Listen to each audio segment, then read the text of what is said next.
নমস্কার। নতুন নতুন রান্নার ভিডিও পেতে চ্যানেলটিকে সাবস্ক্রাইব করে পাশে থাকুন এবং ভিডিওটি শেষ পর্যন্ত দেখতে থাকুন। আজকে রান্নার জন্য নিয়েছি কাঁকড়া।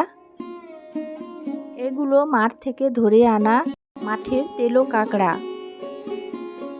কাঁকড়াগুলোকে খোসা ছাড়িয়ে ভালো করে ধুয়ে পরিষ্কার করে নিয়েছি।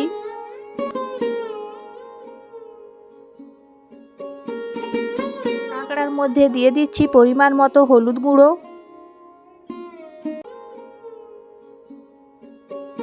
দিয়ে দিচ্ছি পরিমাণ মতো লবণ,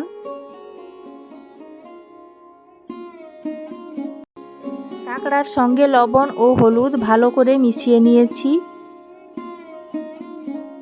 কড়াইতে দিয়ে দিচ্ছি সর্ষের তেল। তেল গরম হয়ে গেছে, দিয়ে দিচ্ছি লবণ হলুদ মাখানো কাঁকড়াগুলো। কাঁকড়াগুলোকে ভালো করে নাড়াচাড়া করে নিচ্ছি। কাঁকড়াগুলো প্রায় ভাজা ভাজা হয়ে এসেছে, আবারও নাড়াচাড়া করে কাঁকড়াগুলো তুলে নিচ্ছি। সব কাঁকড়াগুলো তুলে নিয়েছি। কড়াইতে আবারও দিয়ে দিচ্ছি সর্ষের তেল,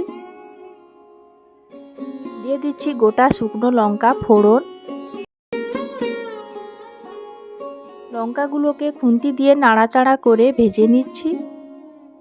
এবার দিয়ে দিচ্ছি 5 ফোড়ন, দিয়ে দিচ্ছি পরিমাণ মতো হলুদ গুঁড়ো, এবার দিচ্ছি পরিমাণ মতো লবণ,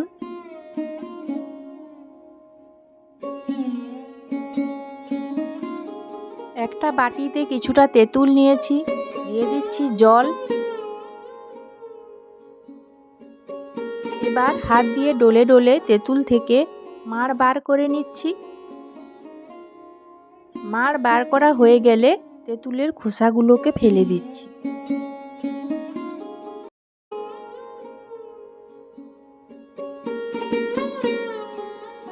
ফোড়নের ওপর দিয়ে দিচ্ছি তেঁতুল গোলা জল।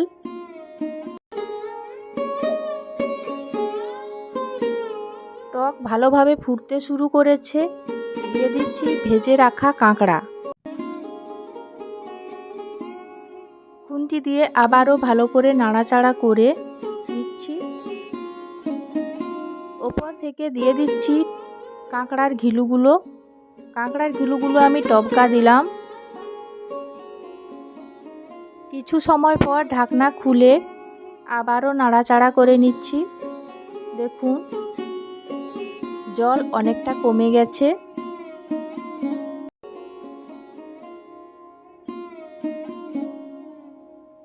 স্বাদের জন্য দিয়ে দিচ্ছি সামান্য চিনি।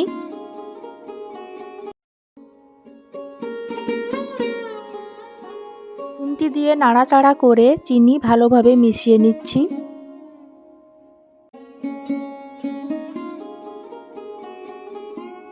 টক রান্না হয়ে গেছে, এবার নামিয়ে নিচ্ছি।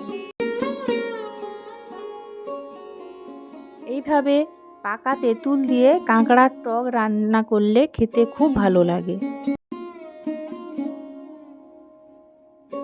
রান্নার জন্য নিয়েছি কুমড়ো চুপি। কুমড়ো চুপিগুলোকে এইভাবে ছোট ছোট করে কেটে ধুয়ে পরিষ্কার করে নিয়েছি। সঙ্গে নিয়েছি কিছুটা আলু। আলুগুলোকেও কেটে ধুয়ে পরিষ্কার করে নিয়েছি। আলুগুলো আমি এইভাবে ছোট ছোট করে কেটে নিয়েছি। কড়াইতে আবারও দিয়ে দিচ্ছি সর্ষের তেল।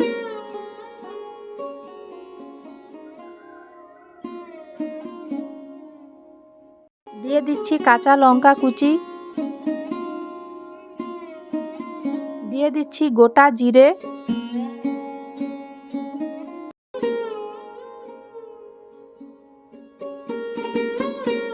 জিরে ও কাঁচা লঙ্কা ভেজে নিচ্ছি।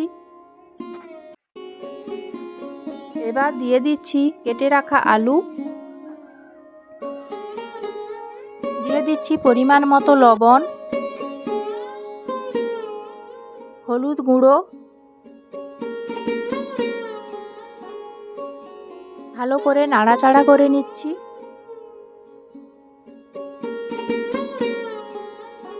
নাড়াচাড়া করা হয়ে গেলে আমি একটা ঢাকনা চাপিয়ে দেব যাতে আলু তাড়াতাড়ি সেদ্ধ হয়। ঢাকনা দিয়ে দিচ্ছি। কিছু সময় পর ঢাকনা খুলে নিচ্ছি। নাড়াচাড়া করে আলুগুলোকে উল্টে পাল্টে নিচ্ছি। দিয়ে দিচ্ছি কেটে রাখা কুমড়ো চুপি। আবারও ভালো করে নাড়াচাড়া করে নিচ্ছি।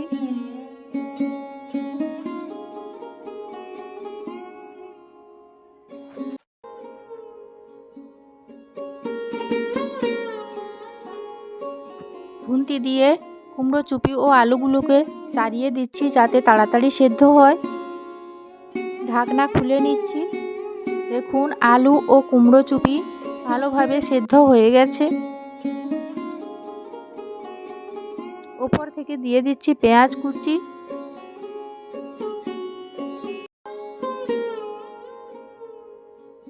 আবারও নাড়াচাড়া করে পেঁয়াজ সব কিছুর সঙ্গে ভালোভাবে মিশিয়ে নিচ্ছি।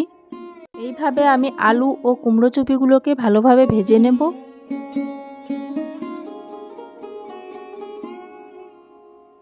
দেখুন আলু ও কুমড়ো চুপি প্রায় ভাজা হয়ে এসেছে।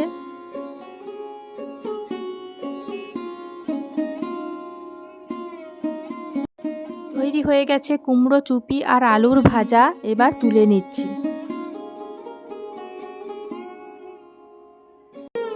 এইভাবে আপনারা আলু ও কুমড়ো চুপি ভাজা করে খাবেন, খেতে খুব ভালো লাগে।